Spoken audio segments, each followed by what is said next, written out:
Find out why some religious organizations are headed back to campus. The Interfraternity Council saw a change in numbers at their fall Greek barbecue Tuesday. Cal Poly Accounting Club hosted its first annual event to benefit the Alzheimer's Foundation.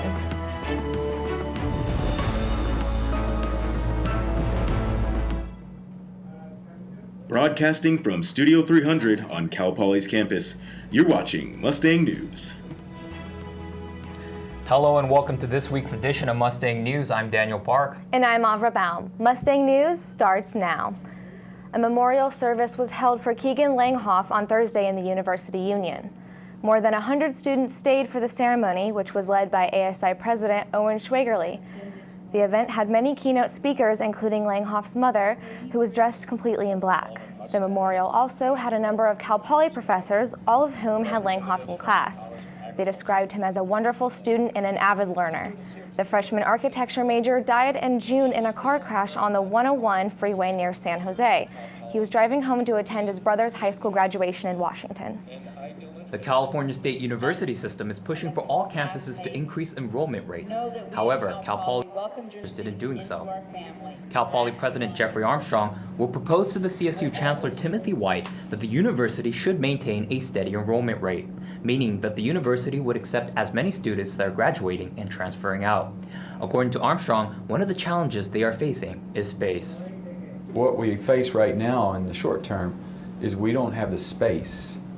We've run out of space for laboratories, offices, classrooms to continue to grow. Cal Poly's master plan will create the additional space and needed facilities for student growth in the future.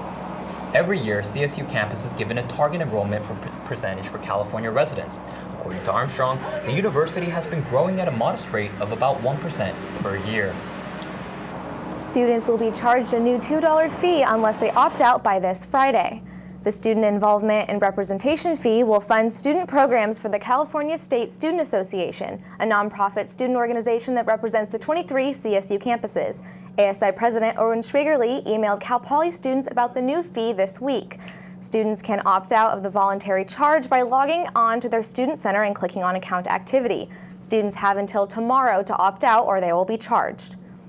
Cal Poly has closed the K1 general parking lot this week. The lot, located behind the red brick dorms, are currently reserved for the career fair. The closing of the K1 lot means longer traffic delays as commuters try and find parking in the general spaces. Cal Poly converted the K1 lot, which was originally reserved for residential parking, into general parking spaces after it closed the G1 and R2 lots to make room for new dorms. An email sent by University Police before fall quarter stated that the K1 lot would be used occasionally for special events. Cal Poly students are encouraged to try other methods of transportation to and from campus, including carpooling, walking, and taking the bus this week. Students are also encouraged to visit the Parking Services website at parking.calpoly.edu for additional information and updates about current parking closures. Throughout this week, Cal Poly has been hosting the International United Nations University Conference on the ongoing drought in California. This week, I was able to get the story. So far, I feel like most students, everybody knows about the drought in California, but here we're sort of giving them a bit more hard facts about what's going on in Cal Poly. Throughout this week, Cal Poly and United Nations University have teamed up to bring the Disaster by Drought Summit, a series of seminars, galleries, and question and answer sessions about strategies for managing the state's worst drought in more than 1,200 years. We have an awareness gallery about the drought in California, at Cal Poly, and then around the world. Not just the drought and its issues, but also different solutions that have been coming up around the world.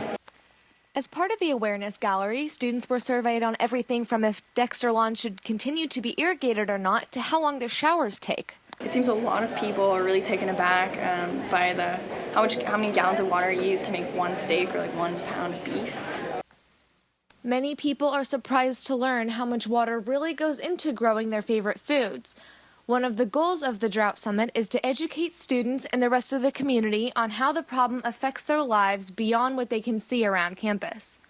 That's definitely a good reaction. That's why we're going for it, being like, oh my gosh, I didn't realize there's so much water going into that. Maybe I should eat less meat, or oh, maybe I should reconsider that type of food option. So definitely what the reaction we were going for. The conference began on Monday and is being held through Friday, October 9th, and the Awareness Gallery will be available to see on the first floor of the library through the 16th. You can visit disasterbydrought2015.calpoly.edu for more information. Some religious clubs packed their bags last fall when the CSU system issued a non-discrimination policy. But just a year later, Campus Crusade is back on campus. He cares about us so much that he sends his one and only son, Jesus, to give us a new uniform. Campus Crusade disaffiliated from Cal Poly last fall after an executive order to Cal State campuses. There's also a non-discrimination part that applied to leadership, and it said that we couldn't use religion as a criteria for leadership selection. So that's kind of challenging if you're a religious club. But after a year-long hiatus, Crew was glad to be back on campus. It gives us an opportunity to make our name known, and that's kind of the point of Crew. Is we're not like a club on campus. I mean, we are, but we consider ourselves a movement, and to be a movement, you have to be able to have outreach to people. The CSU Chancellor's Office and Crew reached an agreement at the end of last spring quarter. Being as a freshman in the dorms, kind of trying to figure out where I belonged in college. And so being back on campus is really important because that's how I got involved. Being off campus had its challenges. We are a movement to connect people to Jesus, and it was much harder to do that without being recognized on campus. Having an opportunity through Cal Poly as a vessel to be able to connect with students and get them plugged in with our movement is really cool. And that's not something we would have had if we were still off campus. So being an official Cal Poly club has its benefits. Crew can now reserve rooms on campus for events and participate in WOW Showcase and Open House. To be like a normal, accepted part of the campus community again, it feels really good. Allison Royal, Mustang News. It should also be noted that other Christian organizations like InterVarsity have also reaffiliated themselves with the university. If you have been to downtown San Luis Obispo in the last month, you may have noticed a change in the parking fees. The city of San Luis Obispo increased the rate by 25 cents. The parking garages now charge $1 for every hour parked in the garage. The first 60 minutes remain free. Prices raised the rate to keep the revenue in line with the services they provide. Jeff Brown, the parking manager for the city of San Luis Obispo, said they hope residents continue to use the newly renovated bike paths and public transport as often as possible. Everybody to walk as much as possible. Take mass transit. You know, if you do have a car, you can leave it at home, but if you do park down here, we do have 60 minutes free parking in our parking garages to kind of offset the price of parking in the garages or on street. Brown says they encourage those looking for long-term parking to utilize the parking garage. More than 800 potential new members attending IFC Fall Rush Barbecue on Tuesday at Dexter Lawn. After the break, find out more about the Cal Poly Accounting Club's annual OCOB Olympics.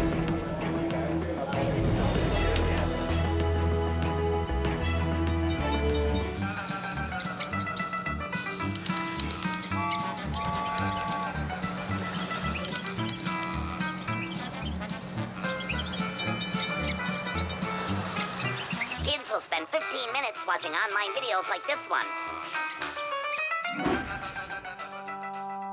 Brushing for 2 minutes now can save your child from severe tooth pain later. 2 minutes, twice a day. They have.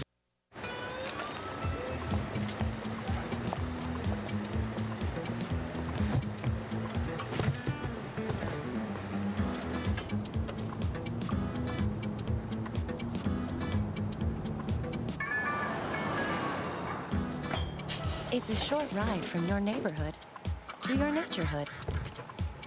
To find a neighborhood park or green space near you, visit discovertheforest.org.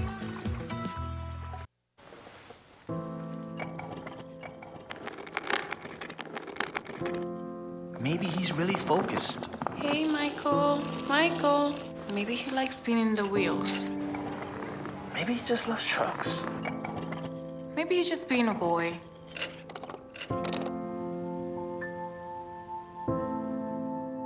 Preoccupation with objects is one early sign of autism. Learn the others today. The sooner it's diagnosed, the better. When I was in foster care, I never knew when I would have to move. So I always had my suitcase ready to go. Then one day I was adopted. My new parents opened their hearts and home to me. My parents cook my favorite breakfast for me every morning.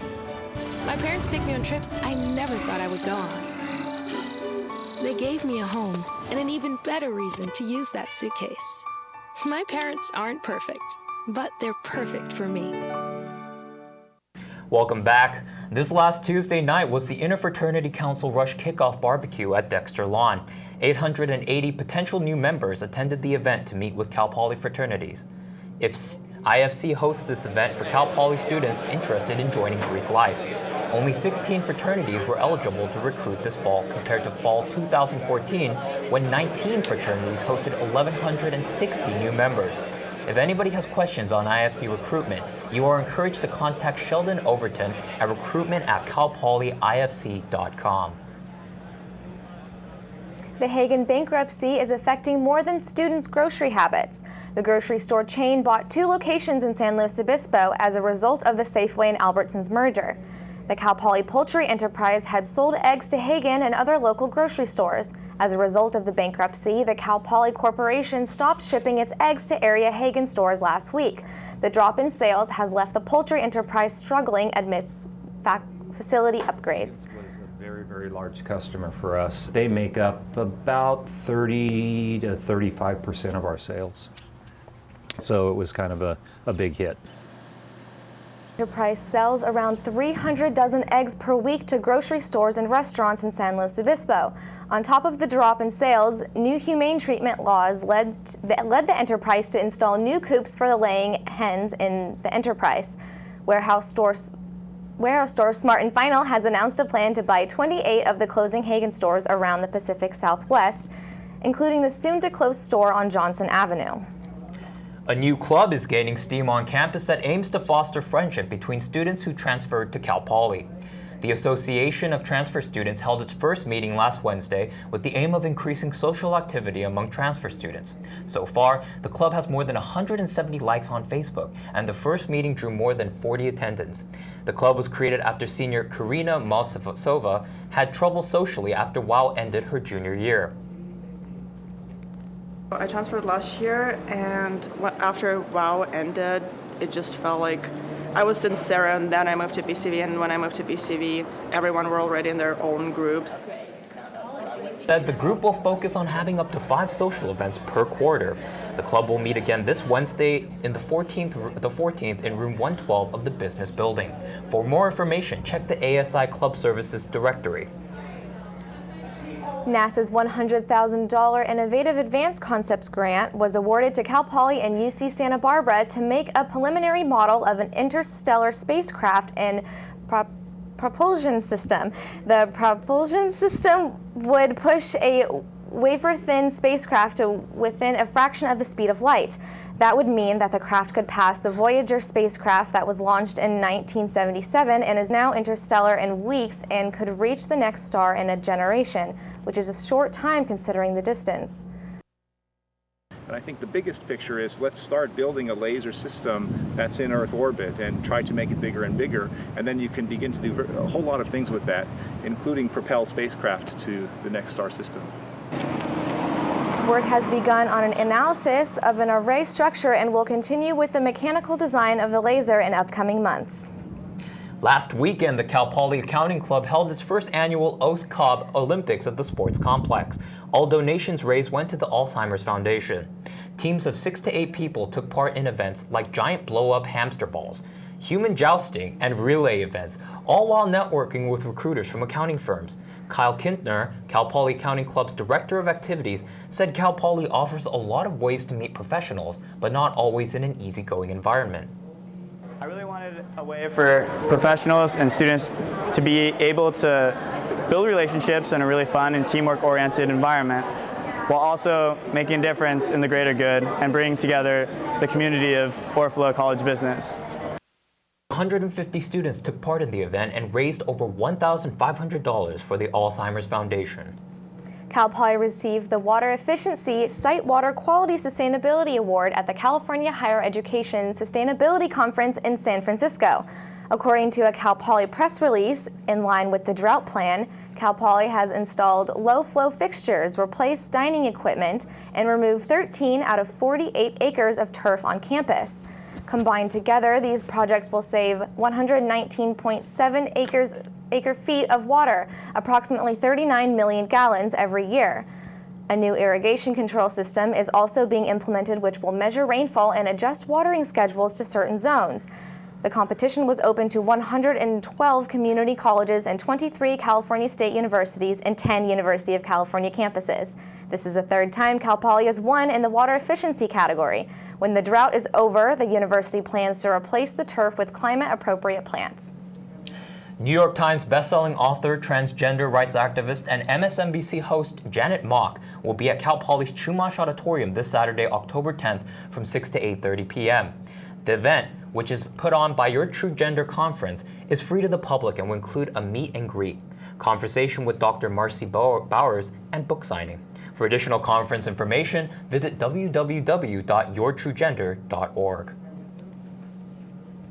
This is a live lookout at Cayucos Pier. Clara Knapp is in the studio with your forecast after the break. Coming up,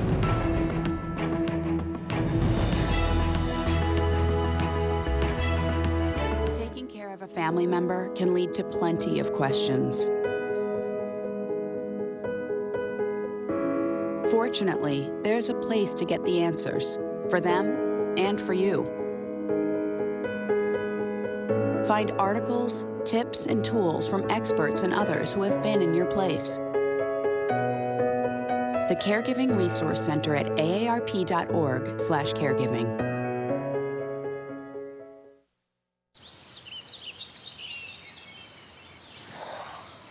Oh, look, a redhead. Staring contest.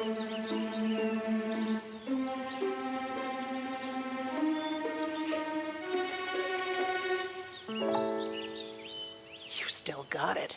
I know. Come alive with the forest. The dad was cute. They were looking right at us. Visit discovertheforest.org to find a forest near you. We taught him how to hit a baseball, how to hit a receiver, the strike zone, the net. You taught him how to hit the upper corner. You even taught him how to hit the open man.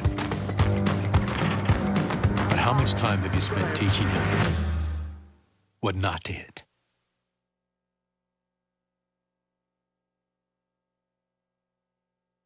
A boy born in Joplin, Missouri was fascinated by anything with wheels and a motor. The odds of him winning both the Daytona 500 and the Brickyard 400 in the same year, 1 in 195 million.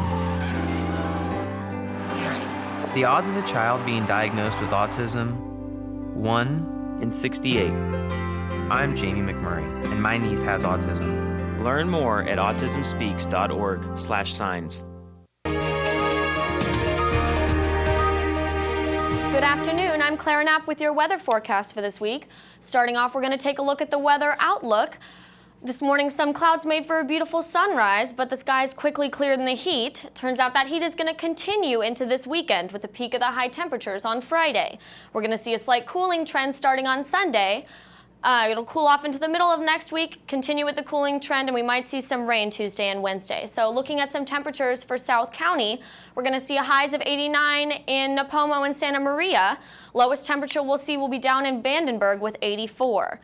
Looking at the coastal areas, we're going to see a high of 88 in Avila and Pismo Beach. Lowest temperature will be up in Cayucos. Lows will be pretty consistently in the low 60s. Looking at North County, the highest temperature we're going to see will be in Paso Robles with 92. 91 for most of the other cities in the area, with lows consistently in the high 50s. Looking at your 5-day forecast, it's going to be as warm as 93 today. We're going to see a spike in temperature on Friday with 97. It's going to go back down to 92 on Saturday, and we'll see that cooling trend into the high 80s Sunday, Monday. That'll continue down into the middle of next week. That's all for your weather forecast today. Back to you at the desk.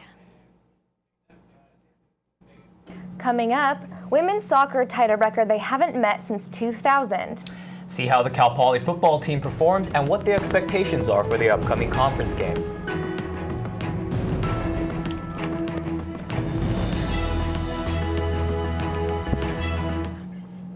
Great outside. We both love the the outdoors. So shiny. That's not a flower. We both love geology. Oh, look. An igneous one. That's not a rock. And she knows a lot about wildlife. A labradoodle. That's not a dog. Hanging out has been kind of fun. You don't have to be perfect to be a perfect parent. Thousands of kids in foster care will take you just as you are. Look at me. Hey.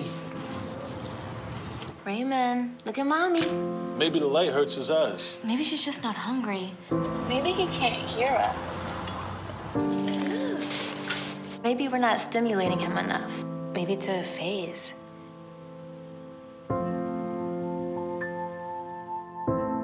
Avoiding eye contact is one early sign of autism.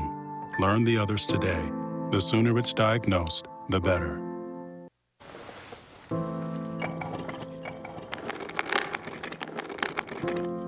Maybe he's really focused. Hey, Michael. Michael. Maybe he likes spinning the wheels. Maybe he just loves trucks. Maybe he's just being a boy.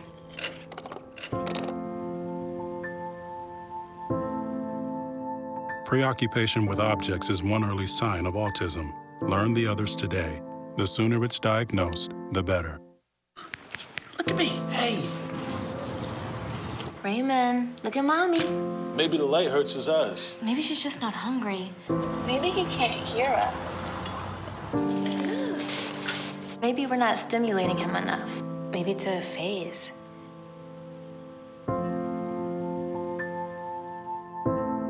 Avoiding eye contact is one early sign of autism. Learn the others today. The sooner it's diagnosed, the better.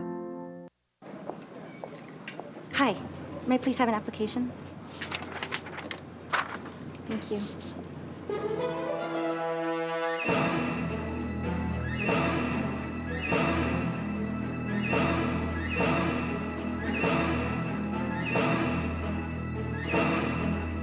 Skip the drama. Get your diploma. Okay. Take that first step towards a better future. Find free adult education classes at finishyourdiploma.org. For the first time since 2000, women's soccer met their single-game scoring record in a 7-3 win over Hawaii. Coming off a loss against first-place UC Davis on October 1st, the Mustangs swept Hawaii on the road in a game that was just one score shy of tying the single-game offensive record for Division I level competition, a record which has only been met twice. The Mustangs scored a total of 7 goals, 3 in the first half and 4 in the second. It is only the 10th 7th goal showing all-time for Cal Poly women's soccer. The team hasn't tied this previous record since its 7-0 victory over Butler at the Montana Invitational in 2000. Women's soccer is back home to play against Long Beach State on Thursday, October 8th at 5 p.m. Men's soccer is looking to win this following weekend at a 1-1 tie at UC Irvine. Senior defender Kip Colvey scored just 4 minutes into action, giving Cal Poly the lead for most of the game, but the Mustangs were left with a tie after the Irvine Anteaters scored with 4 minutes remaining. The men's soccer remain unbeaten in 4 successive games, with 3 wins followed by the tie at UC Irvine. Following their success on the road, the team now faces a 3-match homestand. For their first game, the Mustangs will face Cal State Fullerton at Alex G. Spanos Stadium on Thursday, October 8th at 7:30 p.m. The Cal Poly women's volleyball team is coming off a back-to-back win against number 24 Long Beach State and Cal State Northridge on the road. They are returning to Mott Athletic Center for a 3-game homestand after they face UC Irvine in Irvine on Thursday, October 7th at 7 p.m. When they return, they will face UC Santa Barbara and Cal State Fullerton over the weekend, looking to keep their winning streak alive. The Mustangs are currently 10-4 overall going into the game against Irvine on Thursday. The Cal Poly football team is coming off a 58-26 win over Idaho State this past weekend and is looking to pick up another win on the road against Eastern Washington University. The Mustangs are visiting Eastern Washington University, where the Eagles are coming off a bye week and are ranked number 7 and 8. The game will feature the Mustangs, who have the number 1 passing offense against the Eagles and who are top-ranked rushing offense in the FCS. Going into the game, the Mustangs are 2-3 on the season and 1-1 in Big Sky Conference play. We're going to beat them. We're going to have to score some points. I don't think there's any question. How high scoring, I wouldn't put a number on it. We're going to have to score more than the 20 and 28 that we had scored in some of our losses this year. Kickoff is set for 1:05 p.m. at Roos Field in Cheney, Washington. Cal Poly's 1990 football team reunited on Saturday, October 3rd for the first time in almost 25 years. Reporter Alexa Brewington has the story. Fans, how about a nice round of applause for the 1990 Cal Poly football team? We had a great time in 1990 where I think everything came together for us. We had a good offense and a really good defense. Number 28, Corey Ford, a lot of fun, a lot of success. We ended up year 10-2 and lost in the second round of the playoffs, but had a great time. I don't have a particular standout moment, just the camaraderie, togetherness, the brotherhood, just that sticks out more than any game. I was head coach here 7 years, and it was a great experience, great kids. They're not kids anymore. The 90 team was here. I think we won 10 or 11 games, and they were, just seeing them all was just tremendous. I almost didn't even come. Another teammate called me, he's flying in from Illinois. He said, we got to go.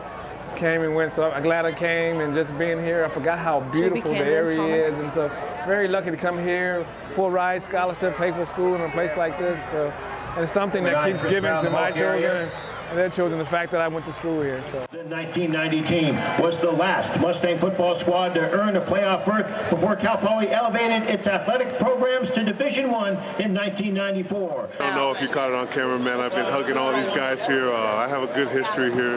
Brought down by number 36, Joseph Gigantino III. Touch with, I love, and gain of 7 on the play. 2nd and 3. I'll never forget.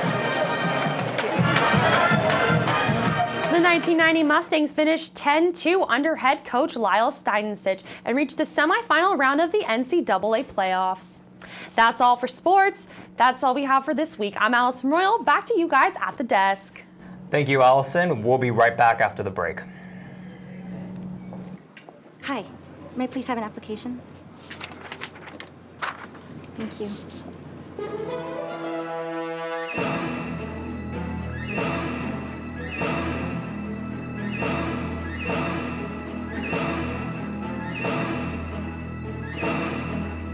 Skip the drama.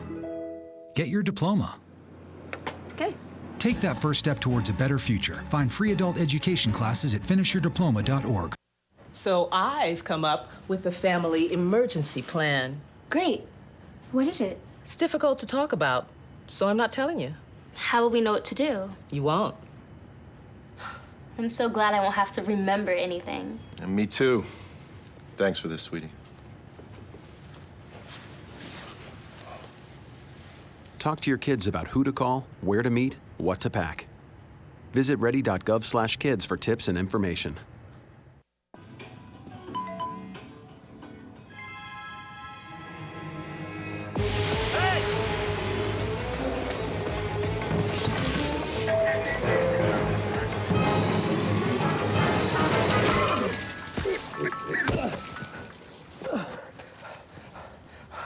So, same time next week? Well, of course. Put away a few bucks, feel like $1 million. For free tips to help you save, go to Feed the Pig.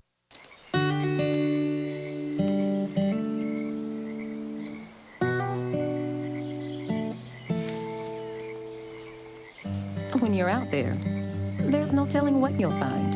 I see it, I see it! Oh, look at you. There are some moments only the forest can inspire. Find yours at discovertheforest.org. The UU was jamming today. We'll have the full coverage of the concert right up next. If you heard the UU bumping earlier this morning, you were listening to the latest installment of the ASI concert in the plaza. Panga, a local band from Los Osos, headlined the concert during UU Hour today, the 8th. Students danced, hula hooped, and lounged in the sun while the band of 3 played their unique blend of acoustic alternative jams. ASI has booked their final concert in the plaza featuring the Oxford. The indie surf band will play during the UU Hour on October 22nd.